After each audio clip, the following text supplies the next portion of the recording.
most common uses of music is to regulate mood.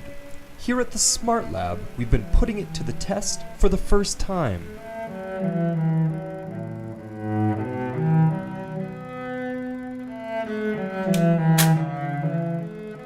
There have not actually been any studies that systematically induce stress and then systematically introduce different kinds of music to regulate that stress. What we really wanted to answer is whether music is truly effective in regulating mood on its own, or is it simply a placebo? Another question was whether some sorts of music are more effective in regulating mood than others.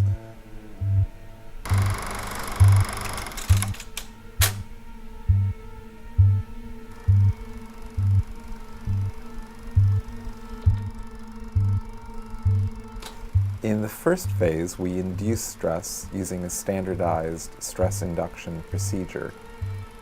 The procedure involves asking participants to deliver a public speech. To further increase the stress, we have cameras present. We tell them it's being recorded. We tell them that there may be people that they look up to observing these videos. Basically, we try to really stress them out and make them feel really anxious. On a physiological level, we're measuring things like heart rate, skin conductance, which is how much you sweat, how fast you're breathing. Ask the participant to put their hand in a comfortable position, as they should not move it throughout the recording process. So the second step is to apply the music intervention. And so we let all of our participants know that it turns out that you don't actually have to deliver the speech, but we have some paperwork for you to fill out, and we put on a piece of music. Now, it's the piece of music that is the reason that they're there all together. Very simply speaking, one piece of music conveys happiness, another conveys calm, another conveys sadness, and another conveys anger. And we continue to have our participants hooked up to these physiological sensors. And what we're interested in is the time it takes for them to return to physiological baseline.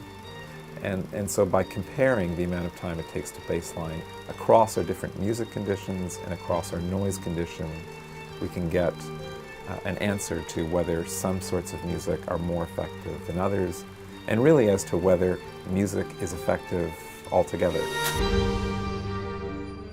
In terms of practical applications, research of this type can eventually get at things like perhaps helping people cure insomnia because we can play them songs that make them feel really tired, or make patients happier if they're going through some kind of procedure and they're really distressed. If you can play someone who's going through horrible surgery a piece of music that'll make them feel better even a little bit, that to me is huge, and I think it has the potential to touch almost everybody's lives.